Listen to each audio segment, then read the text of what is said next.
Jogging కి వేళాయరా, ప్రకృతిలోకి పయనమవ్వరా. పూర్తి వివరాలకు చదవండి రేపటి సాక్షి హైదరాబాద్ ఎడిషన్. ఈ అప్పుల టాపిక్ నుంచి కాస్త ఒక అడుగు ముందుకు వేసి చంద్రబాబు నాయుడు గారి అసెంబ్లీ సమావేశాల్లో ఆయన వివిధ అంశాల మీద ఆయన మాట్లాడుతూ రకరకాల అబద్ధాలను ముందుకు తీసుకెళ్తూ ప్రొపగేట్ చేస్తూ అడుగులు ముందుకు వేశాడు. సరే, వాటికి కూడా రిఫ్యూట్ చేస్తూ వాటికి కూడా సమాధానం చెప్తూ నేను ఇంకా పలు ప్రశ్నలకు సమాధానాలు చెప్తూ అడుగులు ముందుకు వేస్తా. ఇక బడ్జెట్ సమావేశాల్లో తాను మాట్లాడుతూ చంద్రబాబు నాయుడు గారు మాట్లాడుతూ 2019, 2024 అంటే 2019 నుంచి 2024 అంటే వైఎస్ఆర్సీపీ హయాంలో రాష్ట్ర వృద్ధి రేటు ఆయన హయాంలో 13.5%, ఆయన హయాంలో 13.5% రాష్ట్ర వృద్ధి రేటు ఉంటే వైఎస్ఆర్సీపీ హయాంలో అది 10.6% పడిపోయింది అని చెప్పుకొచ్చాడు. అయ్యా చంద్రబాబు, నీ హయాంలో కోవిడ్ లేడయ్యా, కోవిడ్ లేదు. వైఎస్ఆర్సీపీకి సంబంధించిన ఈ 5 సంవత్సరాల కాలంలో రాష్ట్రమే కాదయ్యా, దేశమే కాదయ్యా, ప్రపంచమే 2 సంవత్సరాలు కోవిడ్తో అతలాకుతలమైన పరిస్థితుల మధ్య ఆ 5 సంవత్సరాల మా పరిపాలన సాగింది. ఒక్కసారి దేశం పరిస్థితి ఆ 5 సంవత్సరాలు ఎలా ఉందో కూడా ఒకసారి చూద్దాము. ఇక్కడ చూపిస్తా ఉన్నా. దేశంలో మిగతా రాష్ట్రాలకు సంబంధించి ఉజ్జాయింపుగా దాదాపుగా ఒక 25 రాష్ట్రాలకు సంబంధించిన లెక్కలు చూపించారు. ఉజ్జాయింపుగా దేశానికి సంబంధించిన గ్రోత్ రేటు కూడా చూపించడం జరిగింది. ఒకసారి దేశానికి సంబంధించిన గ్రోత్ రేటు కూడా ఒకసారి చూస్తే దేశం మొత్తం ఏ రాష్ట్రం తీసుకున్నా కూడా కోవిడ్ వల్ల దాని ముందు 5 సంవత్సరాలతో కంపేర్ చేస్తే 2019 నుంచి 2024 మధ్య అంటే ఈ 5 సంవత్సరాలతో కంపేర్ చేస్తే ఏ రాష్ట్రమైనా కూడా ఇంతకుముందు 5 సంవత్సరాల కన్నా గ్రోత్ రేట్ తక్కువే. దేశం చూస్తే కూడా 2014 నుంచి 19 ఆ 5 సంవత్సరాలలో దేశంలో కూడా చూస్తే ఎంత అని చెప్పి చూస్తే దేశంలో కూడా 10.97 అంటే దాదాపు 11% దేశంలో కూడా అభివృద్ధి రేటు, దేశంలో కూడా జీడిపి గ్రోత్ రేట్ ఉంటే 2019 నుంచి 23 అంటే ఈ 5 సంవత్సరాలకు సంబంధించి దేశంలో కూడా 9.28% తగ్గిపోయిన పరిస్థితులే కనిపిస్తాయి. కానీ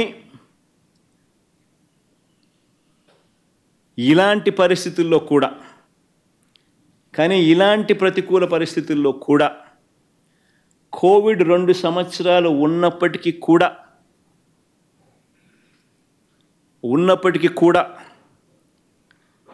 ఒకసారి గమనించినట్లయితే రాష్ట్ర పరిస్థితి ఒకసారి గమనించినట్లయితే కోవిడ్ ఉన్న 2 సంవత్సరాలలో ఇళ్లలో నుంచి బయటికి రాలేని పరిస్థితిలో ఉన్న ప్రజలు, ప్రపంచవ్యాప్తంగా ఏ దేశ ఆర్థిక వ్యవస్థ చూసినా కుదేలైపోయిన పరిస్థితుల మధ్య కూడా 2014 నుంచి 19 మధ్య వృద్ధి రేటు కన్నా 2019 నుంచి 24లో వృద్ధి రేటు మందగించినప్పటికీ కూడా ఇలాంటి పరిస్థితుల్లో కూడా మన రాష్ట్రంలో పారిశ్రామిక వృద్ధి రేటు అంటే ఇండస్ట్రీ గ్రోత్ రేట్, ఇండస్ట్రీ అంటే ఏంది? ఉద్యోగాలు ఇచ్చేది. Mining and quarrying, manufacturing, electricity, construction, ఇవన్నీ కలిపితే industry sector. Manufacturing growth rate, industry growth rate. ఒకసారి ఇండస్ట్రీ గ్రోత్ రేట్ అనేది ఎలా ఉంది అని చెప్పి ఒకసారి పారిశ్రామిక వృద్ధి రేట్ ఎలా ఉంది అని ఒకసారి చూస్తే 2014 నుంచి 19 అంటే చంద్రబాబు నాయుడు గారి హయాంలో 2014 నుంచి 19 సగటున 11.92% ఉంటే వైఎస్ఆర్సీపీ హయాంలో 2019 నుంచి 24లో 2 సంవత్సరాలు కోవిడ్ ఉన్నప్పటికీ కూడా చంద్రబాబు నాయుడు గారి కన్నా బెటర్గా 12.61% నమోదైంది. ఇది కూడా నేను చెప్పే లెక్కలు కాదు. ఆయనంతట ఆయనే బడ్జెట్తో పాటు సోషియో ఎకనామిక్ సర్వేను ఆయన ప్రవేశపెట్టిన డేటా ఆధారంగా పేజ్ నెంబర్ 333లో ఆయన ఇచ్చిన డేటా ఆధారంగా ఈ విషయాలు నేను చెప్తా ఉన్నా. చంద్రబాబు నాయుడే ఆయనంతట ఆయనే ప్రవేశపెట్టిన సోషియో ఎకనామిక్ సర్వే రిపోర్ట్స్ ఆధారంగా చూస్తే ఈ లెక్కలు బయటకు వస్తూ ఉన్నాయి. ఆయన మ్యానుఫ్యాక్చరింగ్ సెక్టర్లో పారిశ్రామిక రంగంలో జరిగిన వృద్ధి రేటును ఒకసారి గమనిస్తే ఆలోచన చేయమని అడుగుతా ఉన్నాను. ఒక్కసారి అందరూ కూడా పారిశ్రామిక రంగం గురించి చంద్రబాబు నాయుడు గారు రకరకాల అబద్ధాలన్నీ కూడా ప్రొపగేట్ చేస్తూ ఉన్న నేపథ్యంలో ఈ ఫిగర్స్ చాలా ఇంపార్టెంట్. దీనికి సంబంధించిన లెక్కలు ఒకసారి చూస్తే 2018 నుంచి 19 నాటికి రాష్ట్ర పారిశ్రామిక రంగంలో అంటే జీవీఏ అంటే ఉత్పత్తి విలువ, మ్యానుఫ్యాక్చరింగ్ ఉత్పత్తి విలువ, మ్యానుఫ్యాక్చరింగ్ చూస్తే 2018 నుంచి 19 నాటికి 188,601 కోటి రూపాయలు అయితే with a compounded annual growth rate అంటే వార్షిక వృద్ధి రేటు 11.92%తో 188,601 కోటి అయితే ఈయన 5 సంవత్సరాల పాలనలో ఆయన మొదలుపెట్టే నాటికి 107,000 కోట్లుంటే ఆయన పాలన ముగిసే నాటికి 188,601 కోటి మ్యానుఫ్యాక్చరింగ్ జీవీఏ అంటే మ్యానుఫ్యాక్చరింగ్ ఉత్పత్తి విలువ. 2019 నుంచి 2024 వైఎస్ఆర్సీపీ హయాంలో ఏకంగా అది 3,41,000 కోట్లకు పోయింది with a compounded annual growth rate of 12.61%. with a compounded annual growth rate of 12.61%. ఇదే దేశంతో కూడా కంపేర్ చేస్తే పారిశ్రామిక రంగంలో మ్యానుఫ్యాక్చరింగ్ జీవీఏ అంటే ఉత్పత్తి విలువ, ఇండస్ట్రీ ఉత్పత్తి విలువ 2018-19లో దేశంలో 11వ స్థానంలో ఆంధ్ర రాష్ట్రం ఉంటే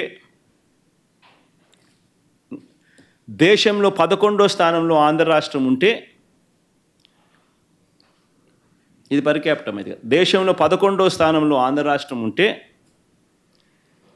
ఇదే ఇండస్ట్రీ జీవీఏ 2019 నుంచి 2024 మన హయాంలో ఏకంగా 8వ స్థానంలోకి వచ్చినాం.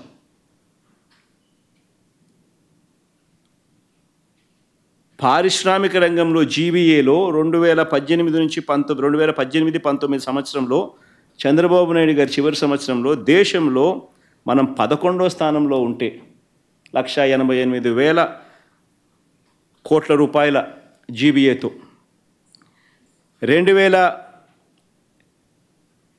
మన ప్రభుత్వ హయాంలో 2022-23 హయాంకి వచ్చేసరికి ఏకంగా 3,14,000 కోట్ల రూపాయలతో ఏకంగా 8వ స్థానంలోకి మనం వచ్చాం. 3,41,000 కోట్లతో ఏకంగా 8వ స్థానంలోకి వచ్చినాం. దేశంలో కూడా ఒకసారి ఈ జీవీఏ కంపారిజన్ చేస్తే ఏపీ ఇండస్ట్రీ ఉత్పత్తి విలువ 12.61% ఉంటే దేశంలో మ్యానుఫ్యాక్చరింగ్ జీవీఏ దేశం మొత్తం 8.17%. అంటే ఆంధ్ర రాష్ట్రం దేశం కన్నా 4% ఎక్కువతో అడుగులు ముందుకు వేస్తూ ఉంది. ఇక్కడే ఇదే సోషియో ఎకనామిక్ సర్వేకి సంబంధించి చంద్రబాబు నాయుడు గారు తన బడ్జెట్తో పాటు ప్రవేశపెట్టిన సోషియో ఎకనామిక్ సర్వే డాక్యుమెంట్ కూడా ఒకసారి బయటికి తీద్దాం. ఎందుకంటే ఇదే బడ్జెట్తో పాటు ఆయనంతటా ఆయన హయాంలో ఆయన ప్రవేశపెట్టిన సోషియో ఎకనామిక్ సర్వేకి సంబంధించిన రిపోర్ట్ ఒక్కసారి బయటికి తీస్తే ఆ సోషియో ఎకనామిక్ సర్వేలో తాను socio economic report page number 379 అటువైపున టేబుల్ ఒకసారి చూడండి. పేజ్ నెంబర్ 379 చూస్తే ఎంఎస్ఎంఈ సెక్టర్, ఇది కొంచెం బ్లోఅప్ చేయడం, ఆ పక్క కొంచెం బ్లోఅప్ చేస్తే ఎంఎస్ఎంఈ సెక్టార్లోనే చంద్రబాబు నాయుడు గారి హయాంలో 2014 నుంచి 19 మధ్య కేవలం ఆయన హయాంలో 8,67,000 మందికి మాత్రమే ఉద్యోగాలు అందుబాటులోకి తీసుకురాగలిగితే చంద్రబాబు నాయుడు గారు ఇదే వైఎస్ఆర్సీపీ హయాంలో 2019 నుంచి 2024 మధ్యలో ఏకంగా 32,79,770 ఉద్యోగాలు వైఎస్ఆర్సీపీ కల్పించినట్టుగా ఆయన ప్రవేశపెట్టిన socio economic survey report, budget డాక్యుమెంట్స్తో ప్రవేశపెట్టిన సోషియో ఎకనామిక్ సర్వే రిపోర్ట్తో ఆయనే ఒప్పుకుంటూ అసెంబ్లీలో ప్రవేశపెట్టాడు. చంద్రబాబు నాయుడే ఆయన 5 సంవత్సరాలకు సంబంధించిన ఆయన డేటా, వైఎస్ఆర్సీపీ ప్రభుత్వ హయాంలకు సంబంధించిన 2019 నుంచి 2024 సంబంధించిన data, socio economic survey page number 379లో ఆయనే సోషియో ఎకనామిక్ సర్వే ద్వారా చూపించిన డేటా, ఆయన 5 సంవత్సరాలలో ఎంఎస్ఎంఈల ద్వారా క్రియేట్ అయిన ఉద్యోగాలు ఎన్ని అని చూస్తే 8,67,000 ఉద్యోగాలు మాత్రమే ఆయన క్రియేట్ చేయగలిగితే వైఎస్ఆర్సీపీ ప్రభుత్వ హయాంలో 32,79,770 ఉద్యోగాలు క్రియేట్ అయినాయని చెప్పి ఒప్పుకుంటూ ఆయనే చూపించిన డేటా.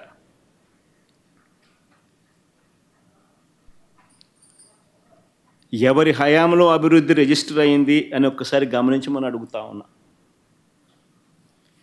ఇక లార్జ్ అండ్ మెగా యూనిట్స్ కేటగిరీలో కూడా మా 5 సంవత్సరాల హయాంలో 102,000 ఉద్యోగాలు మేము కల్పించినాం. చంద్రబాబు నాయుడు గారి హయాంలో 102,000 కన్నా చాలా తక్కువగానే లార్జ్ అండ్ మెగా యూనిట్స్ కేటగిరీలో కూడా నమోదు కనిపిస్తుంది.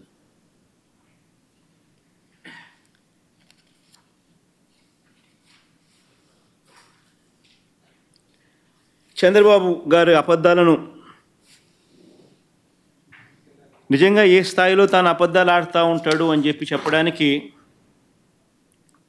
ఇంకొక ఉదాహరణ కూడా చెప్పాల్సి వస్తుంది. తలసరి ఆదాయం గురించి చంద్రబాబు నాయుడు గారు చెప్తాడు. చంద్రబాబు నాయుడు గారి హయాంలో చంద్రబాబు నాయుడు గారు అసెంబ్లీలో అబద్ధాలు ఇంకా వల్ల వేస్తూ తలసరి ఆదాయం గురించి ఆయన ఇష్టం వచ్చిన నెంబర్లు చెబుతూ తలసరి ఆదాయం 9% నుంచి 2%కు తగ్గిందని చంద్రబాబు నాయుడు గారు తప్పుడు లెక్కలతో మరో అబద్ధాన్ని కూడా ప్రచారం చేశారు. అయ్యా చంద్రబాబు గారు, తెలుసుకోవాల్సిన విషయం, వైఎస్ఆర్సీపీ హయాంలో మేము మొదలుపెట్టే టయానికి, అంటే నీ ప్రభుత్వం ఎండ్ అయ్యే టయానికి ఆంధ్ర రాష్ట్ర తలసరి ఆదాయం, ఆంధ్ర రాష్ట్ర ప్రజల తలసరి ఆదాయం 1,54,000 రూపాయలుంటే పర్ క్యాపిటా ఇన్కమ్, మా హయాంలో ఎండ్ అయ్యేసరికి అంటే 2024 మార్చికి 2,42,479. ఇది 2023 దాకానే ఉంది. లేటెస్ట్ రిపోర్ట్ కూడా యాడ్ చేస్తే 2024 కూడా రిపోర్ట్ తీసుకుంటే, అంటే అన్ని రాష్ట్రాలతో కంపేర్ చేసి చేయడానికి కోసం అని చెప్పి ఈ టేబుల్ 23 దాకానే చూపించారు. బట్ 2024 కూడా లెక్కలేకి తీసుకుంటే 1,54,000 చంద్రబాబు నాయుడు గారి హయాంలో ఉంటే అది ఇప్పుడు 2,42,479 రూపాయలు తలసరి ఆదాయం. ఇది కూడా ఎప్పుడు 2 సంవత్సరాలు కోవిడ్ ఉన్నా కూడా, 2 సంవత్సరాలు ప్రతికూల పరిస్థితులు ఉన్నా కూడా.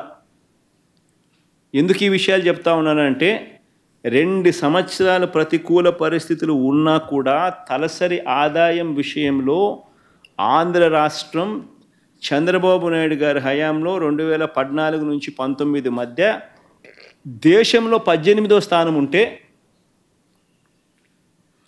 2023 నాటికే ఆంధ్ర రాష్ట్రం 3 స్థానాలు పైకి 15వ స్థానానికి పోయింది దేశంలో.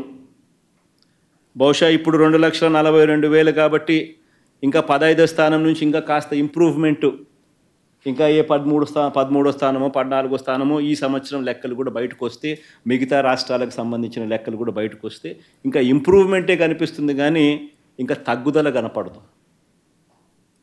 అంటే పర్ క్యాపిటా ఇన్కంలో కూడా ఏ రకమైన ప్రజల ఆదాయాల్లో మార్పు అనేది దేశంతో కంపేర్ చేస్తే దేశంలో 18వ స్థానంలో ఆంధ్ర రాష్ట్రం అప్పట్లో ఉంటే దేశంలో 2023 నాటికే 15వ స్థానంలోకి ఆంధ్రప్రదేశ్ అడుగులు ముందుకు వేయగలిగింది. ఇంకా మన ప్రజలు ఇంకా మెరుగైన ఆదాయాలు పొందగలిగారు.